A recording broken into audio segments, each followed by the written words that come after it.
L. M. Montgomeryová, Anna z Avonlea. Kapitola 1. Nahnevaný sused. August na ostrove princa Eduarda bol v plnej kráse, keď si raz popoludní vysoká štíhla 16-ročná dievčina vážnych sivých očú a vlasov sadla na široký červený pieskovcový prach sedliackého domu a pevne sa rozhodla preložiť odsek z Vergília. Avšak augustové popoludnie väčšmi lákalo rojčiť, ako zaoberať sa mŕtvým jazykom. Nepovšimnutý Vergilius sa čoskoro zošmykol na zem a Anna s bradou podopretou o zopeté ruky a s očami upretými na žiarivé páperovité oblaky preniesla sa ďaleko do prekrásneho sveta, kde istá učiteľka stvárňovala osudy budúcich štátnikov a podporovala mladé mysle a srdcia vo vznešených hrdých ambíciách. Pravda, ak ste sa bližšie pozreli na drsnú skutočnosť, bolo málo pravdepodobné, že by avonlíská škola poskytovala nadbytok sľubného materiálu, z ktorého vyrastú význačné osobnosti. Avšak nikdy nemožno predvídať, aké následky bude mať učiteľkin dobrý vplyv na žiakov. Anna mala rúžové predstavy o tom, čo učiteľka dosiahne, ak má správny postoj k triede. V duchu prežívala príjemnú vidinu s vynikajúcim človekom o 40 rokov neskôr. Anna v myšlienkach z neho vyčarila rektora vysokej školy alebo kanadského ministerského predsedu. Vynikajúci človek sa hlboko sklonil nad jej vráskavou rukou a uistil ju, že ona prvá podnietila jeho zdravú ctižiadosť a že za svoj celoživotný úspech vďačí ponaučeniam, ktoré mu vštepovala pred mnohými rokmi. Z tejto príjemnej predstavy ju vyrušilo čosi naskrze nepríjemné. Po chodníku sa prihnala malá nezbedná džerzijská krava a o 5 sekúnd za ňou prišiel pán Harrison. Ak slovo prišiel nie je príslabé na označenie jeho vpádu do dvora. Nezdržiaval sa otváraním bránky, ale preskočil plot a zlostne zastal pred udivenou Annou. Pán Harrison bol ich nový sused a doteraz sa s ním nezhovárala, len ho zo 2 razy videla. Začiatkom apríla, pred Aniným príchodom z akadémie, pán Robert Bell predal svoje gazdovstvo, ktoré susodilo na západe s domom Kasbertovcov a odsťahoval sa. Gazdovstvo kúpil cudzí človek, o ktorom vedeli iba to, že sa volá J.A. Harrison a pochádza z Nového Brunswicku. Nebol však v Avonlea ani mesiac a už si získal povesť čudáka, blázna, ako ho nazvala pani Rachel Lindová. Pán Harrison sa rozhodne líšil od ostatných ľudí a to je, ako každý vie, podstatná črta čudáka. Predovšetkým si viedol domácnosť sám a verejne vyhlásil, že v blízkosti svojho domu nechce mať nejaké pochabé ženy. Avonlícké ženy sa mu pomstili tým, že šírili klebety o jeho domácnosti a kuchyni. Pán Harrison prijal do služby mladého Johna Henryho Cartera z White Sands a John Henry prvý ho začal ohovárať. V Harrisonovej domácnosti nikdy nebol presný čas na jedenie. Pán Harrison si zajedol, keď bol hladný. A ak bol John Henry práve na blízku, ušlo sa i jemu. V opačnom prípade musel čakať, kým sa znovu ohlási Harrisonov žalúdok. John Henry žalostne tvrdil, že by zomrel od hladu, keby na nedeľu nechudieval domov, kde sa dobre najedol. Pokiaľ išlo o umývanie riadu, pán Harrison sa nikdy ani nepokúšal predstierať, že ho umýva, kým nezačalo v nedeľu pršať. Vtedy sa dal do roboty. V sude na dažďovú vodu umiel všetok riad odrazu a nechal ho uschnúť. Pán Harrison bol ešte navyše žgrloš. Keď ho požiadali o príspevok na plat pána Alana, miestneho farára, povedal, že sa najprv radšej presvedčí, koľko dolárov vyťaží z jeho kázne, lebo nerád vraj kupuje mačku vo vereci. A keď prišla pani Lindová požiadať o príspevok, pri tej príležitosti pozrieť jeho dom znútra, povedal jej, že nikde na svete nie je toľko pohaniek ako medzi starými klebetnicami v Avonlea a že s radosťou prispieje na ich obrátenie na kresťanstvo, ak sa pani Lindová na takú zbierku podujme. Pani Rachel odišla, ale neskôr vyhlásila, že vraj úbohá pani Belová môže byť šťastná, keďže leží bezpečne v hrobe, lebo by jej srdce puklo, keby videla, v akom stave sa nachodí jej dom, na ktorý bola vždy taká hrdá. V kuchyni umývala dlášku každý deň, povedala pani Lindová rozhorčene Mariele Kasbertovej. A keby si ju teraz videla, musela som si vyhrnúť sukne, keď som tam stála. Pán Harrison choval aj papagája, ktorý sa volal Zázvor. V Avonlea nikdy nikto nechoval papagája a preto nepokladali za slušné mať také zviera. Keby ste Johnovi Henrymu Carterovi na slovo uverili, Dozvedeli by ste sa, že svet nikdy nevidel takého bezbožného vtáka. Strašne preklínal. Jedného dňa, keď sa John Henry neprimerane priblížil ku klietke, papagaj mu vytrhol zo šie kúsok mesa. Keď nešťastný John Henry prišiel na nedeľu domov, pani Carterová každému jazvu ukazovala. Všetky tieto chýry o pánu Harrisonovi preleteli Anne myslou, keď pred ňou zastal. Zrejme od hnevu onemel. V tejto nepriateľskej nálade nepokladali by ste pána Harrisona za krásavca. Bol malý, tučný, plešivý. A keď mu z okrúhlej tváre červenej od zlosti trčali vypúlené modré oči takmer navrch hlavy, Anna si pomyslela, že je to najškarečší človek, akého kedy videla. Zrazu sa pánu Harrisonovi vrátil hlas. Nemienim to ďalej trpieť, vyprskol. Už ani deň počujete, slečna? Na môj veru, toto je tretí raz, slečna, tretí raz. Varoval som vašu tetu minulý raz, aby to viac nedopustila a ona to dopustila. Ona to dovolila. Rád by som vedel, čo si vlastne myslí. Preto som tu teraz, slečna. Vysvetlili by ste mi, čo sa stalo? Spýtala sa Anna. Čo najdôstojnejšie. V poslednom čase tento postoj často cvičila, aby ho mala po ruke, keď sa začne škola, avšak na rozhnevaného pána Harrisona zrejme nemal nejaký účinok.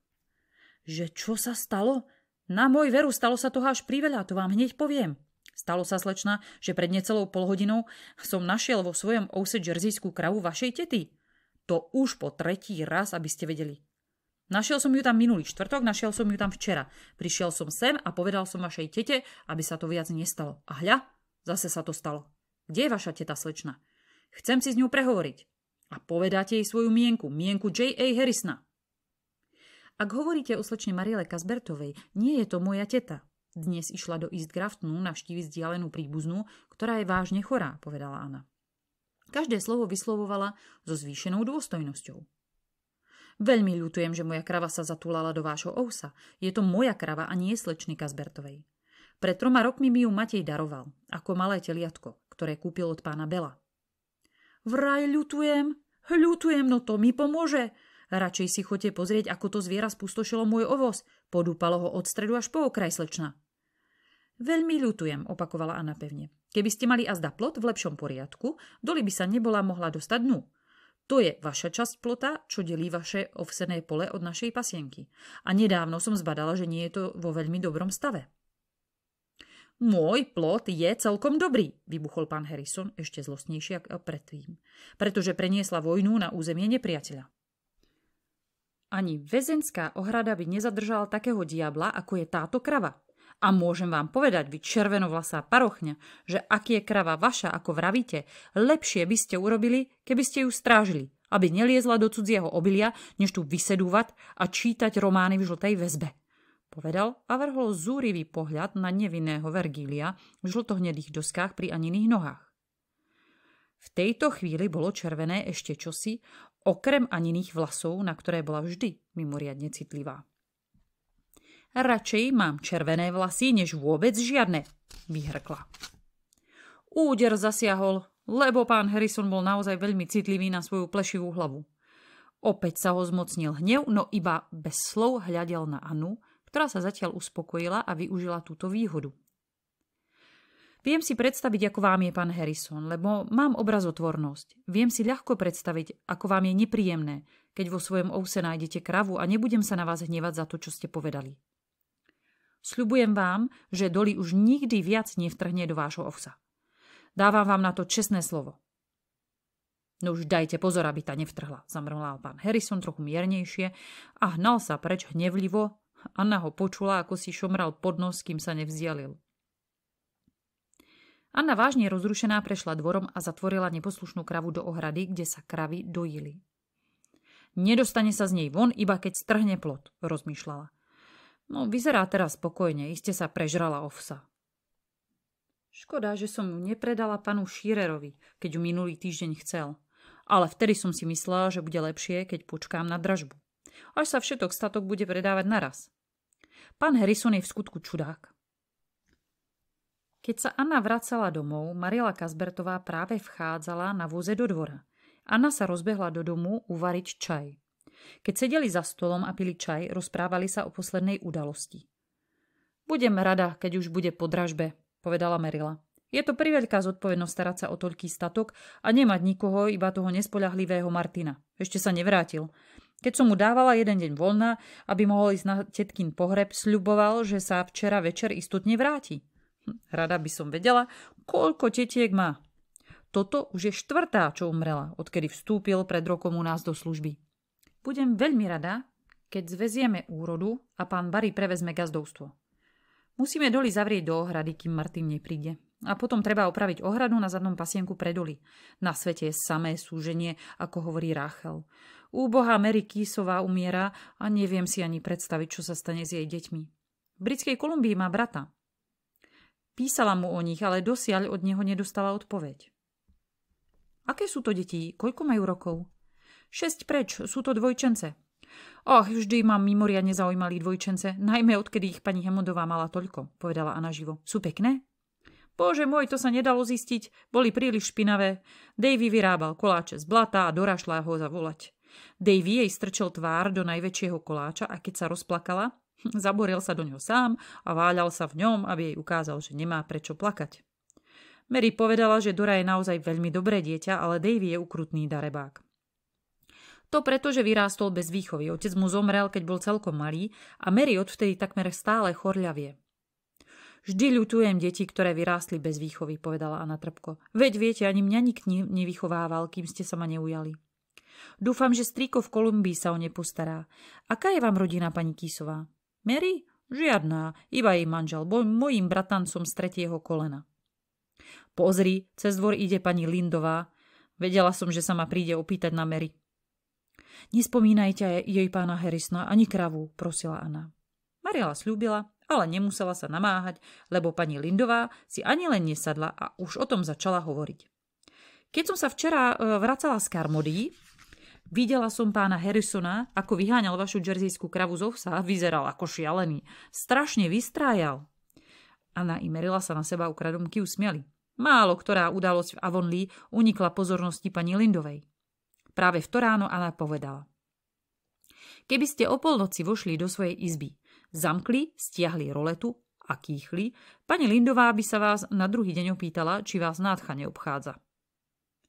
Tuším, vystrájal, priznala Marilla. Bola som totiž preč, prišiel Ane vynadať.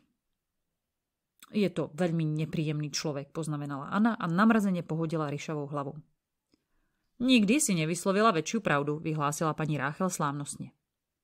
Keď Robert Bell predal svoj dom, tomu prišelcovi z Nového Brunswicku, hneď som vedela, že z toho budú nepríjemnosti.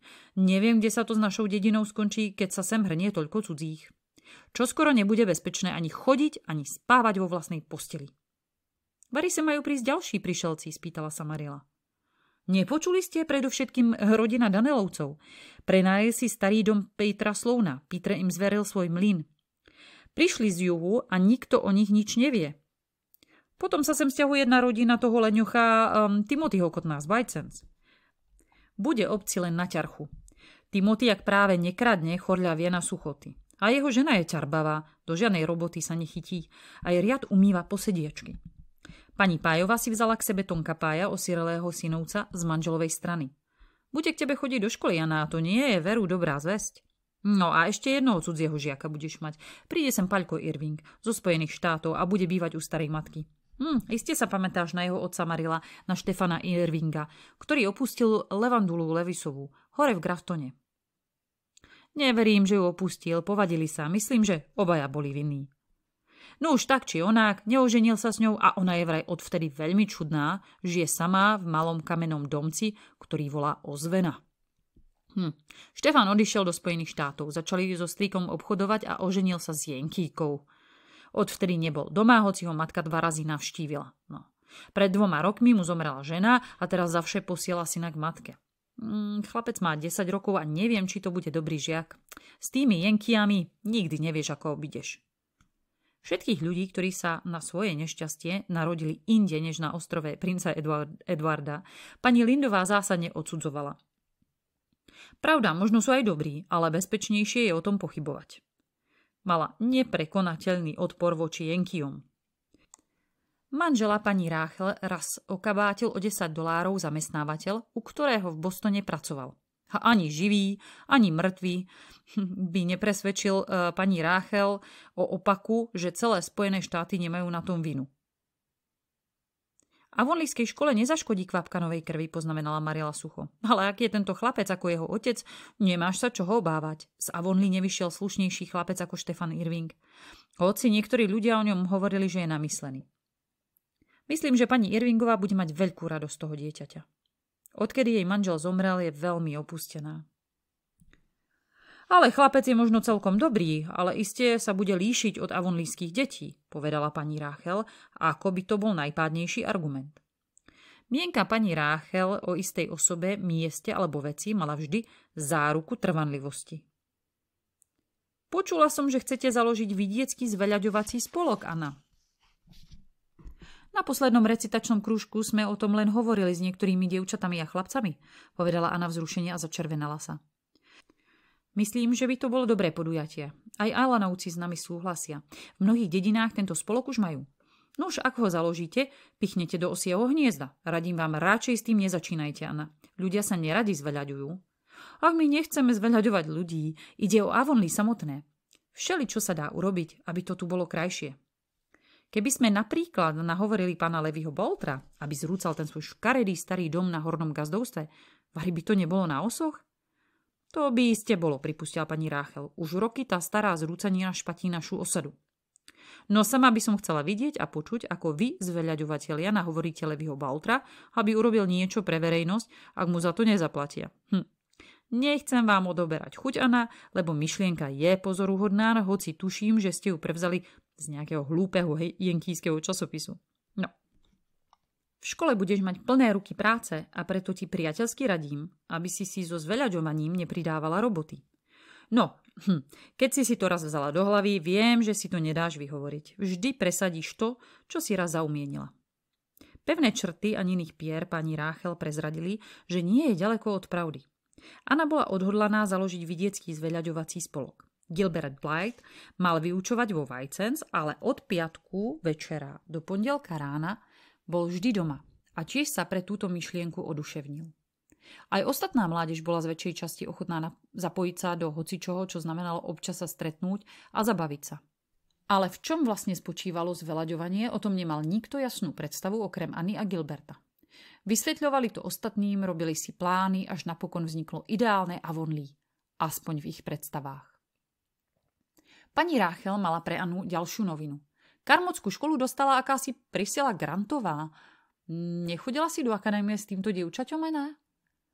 Chodila, Priscilla teda bude učiť v Karmodii. To je skvelé, zvolala Anna, pričom jej sivé oči zažiarili ako večerné hviezdy a pani Lindovej znovu pripomenuli, či sa bude vedieť raz rozhodnúť s istotou, že Anna Shirleyová je naozaj pekné dievča, alebo nie.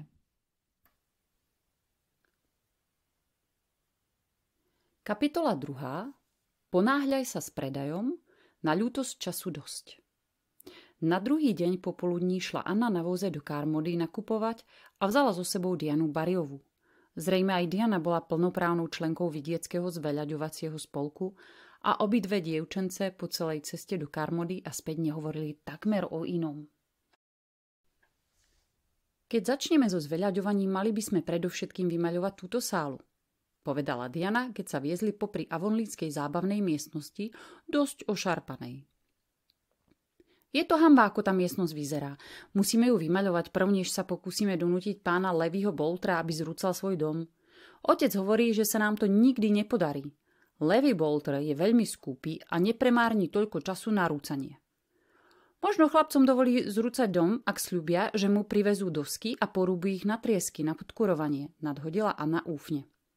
Musíme robiť, čo sa dá a sprvotí sa spokojiť s pomalým úspechom.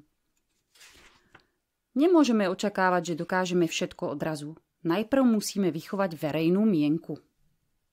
Diana si nebola celkom istá, čo znamená výchova verejnej mienky, ale znelo to krásne. A preto bola veľmi hrdá, že bude patriť k spolku, ktorý si vytýčil taký krásny cieľ. Včera večer mi prišlo na Anna, čo by sme mohli urobiť. Poznáš ten trojuholníkový pozemok na križovatke z Carmody, Newbridge a Whitesens? Rastú na ňom mladé smreky, ale bolo by to nádherné, keby sme ich vyrúbali a nechali len zo 3 brezy. Čo myslíš? Skvelé, súhlasila Anna veselo, a pod brezami postavíme prostú drevenú lavičku a na jar upravíme na prostriedku kvetinovú hriadku a vysadíme tam muškáty. Áno, lenže potom musíme vymyslieť, ako donútiť pani Slovnovú, aby nepúšťala kravu na hradsku, lebo nám zožerie všetky muškáty. Smiala sa Diana. Začínam chápať, čo je to tá tvoja výchova verejnej mienky. Tamto je dom starého Boltra. Videla si niekedy takú ošarpanú budu? A stojí akurát pri Hradskej. Na starý opustený dom je vždy smutný pohľad, povedala Anna snimo. Vždy sa mi zdá, že rozmýšľa o svojej minulosti a smúti za radosťami starých čias. Marila vraví, že kedysi dávno žila v tomto dome veľká rodina a že to bol naozaj pekný kútik s krásnou záhradou, kde rástli popínavé rúže. Vždy v nej bolo plno malých detí, smiechu, spevu. Teraz je pustá a nikto tam viac nevkročí okrem vetra. Isto je veľmi opustená a smutná. Možno sa tá teraz všetci za večerného svitu vracajú. Duchovia malých detí, rúží a piesní a starý dom na chvíľu cíti, že je zase mladý a veselý. Diana potriasla hlavou. Nikdy už nepripisujme okoliu vybájených duchov, Anna. Pamätáš sa, ako sa mama i Marila hnevali, keď sme si vybájili duchov v strašidelnom lese? Podnes nemôžem po sumraku prejsť pokojne tými húštinami. A ak si niečo také vybájim aj o dome starého Boltra, budem sa báť tadiaľto chodiť. Ostatne, tie deti nie sú mŕtve. Všetky vyrástli a dobre sa im vodí. Jeden z nich je mesiarom. A kvety a piesne aj tak nemôžu mať duchov. Anna potlačila tlmený vzdych. Dianu mala veľmi rada a vždy boli dobrými priateľkami. Avšak už dávno sa poučila, že keď sa zatúla do kráľovstva snov, musí tá ísť sama. Cesta do neho vedie čarovným chodníčkom, kde ju ani najmilšia priateľka nemôže nasledovať. Pokým boli dievčence v Karmody, strhla sa krátka búrka, ale netrvala dlho. No čakala ich nádherná cesta domov, tienistými alejami, na konároch sa ligotali dažďové kvapky a z listnatých doliniek šírila sa od orosených papradín korenistá vôňa.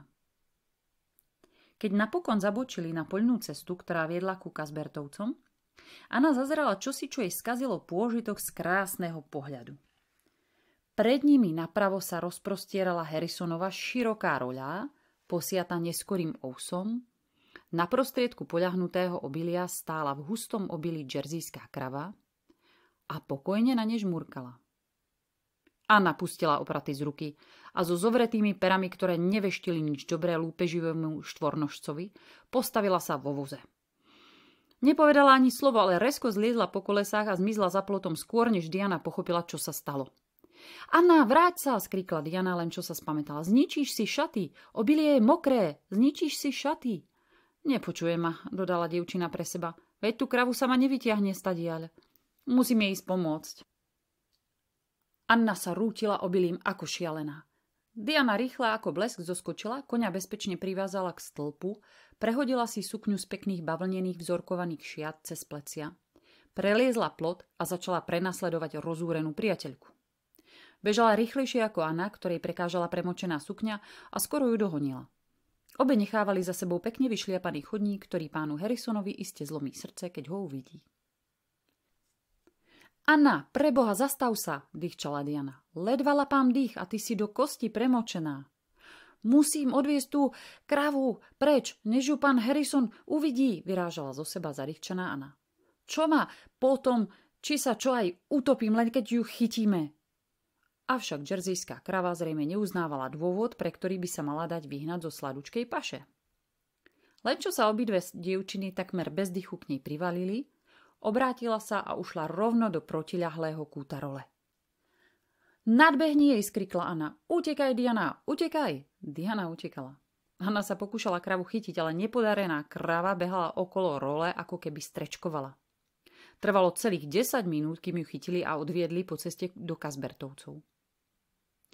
Nemožno tvrdiť, že by v tej chvíli mala Anna priam holubičiu náladu. Tým menej ju potešilo, keď pri kraji cesty uvidela stať ľahkú bričku, ktorej sedel pán Shearer z Karmody so svojím synom a obaja sa smiali.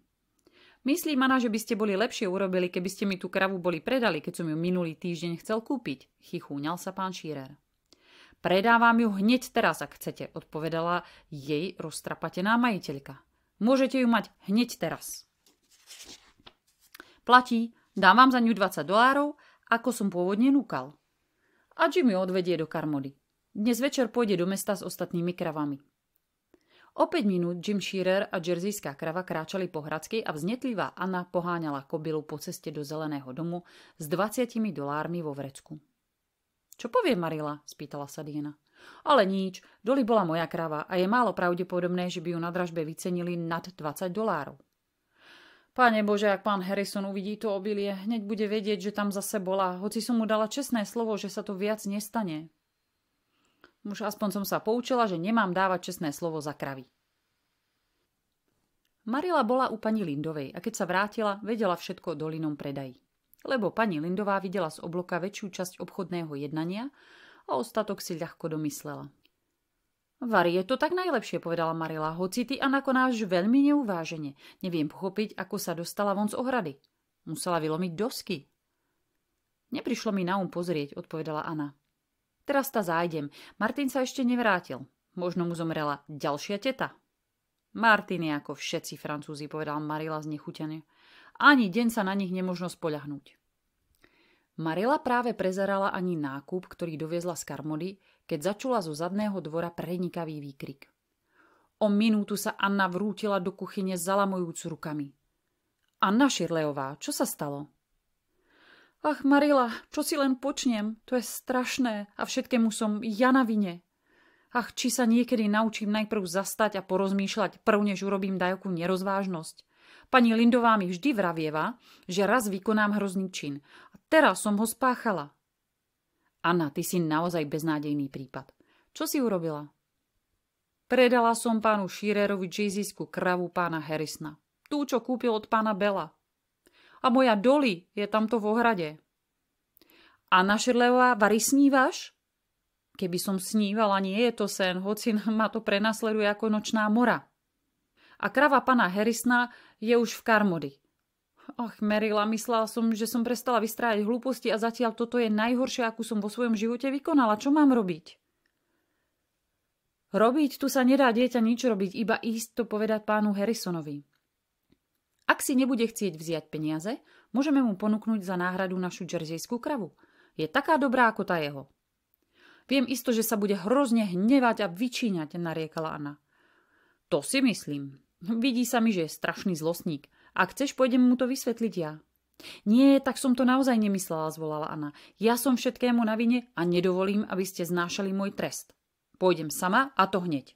Čím skôr to mám za sebou, tým lepšie, lebo to bude hrozne ponižujúce. Úbohá Anna vzala klobúk a $20 a už vychádzala von, keď náhodou pozrela otvorenými dverami do komory. Na stole ležal orechový koláč, ktorý dnes ráno upiekla.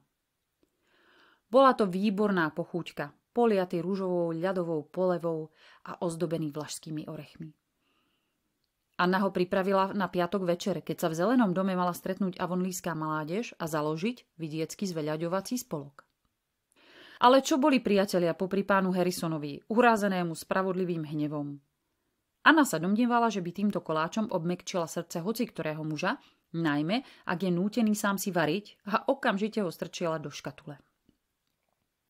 Vezme ho pánu Harrisonovi ako obetu zmierenia. Pre prípad, že mi poskytne možnosť prehovoriť, pomyslela si kajúcne, keď preliezla pri chodníku plot a vybrala sa krátkou cestou cez pole, skvejúce sa ani zlato v žiare čarovného augustového večera. Teraz viem, ako sa cítia ľudia, ktorých vedú na popravu.